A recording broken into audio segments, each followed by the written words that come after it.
høne, der sidder på en granat? En eksplosion.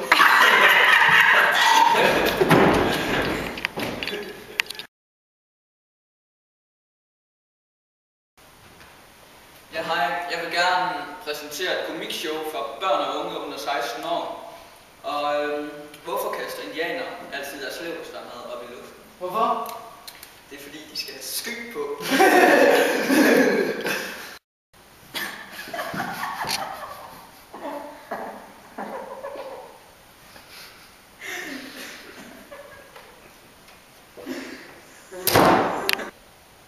Hvad kalder man en høne, der sidder på en granat? En eksplosion.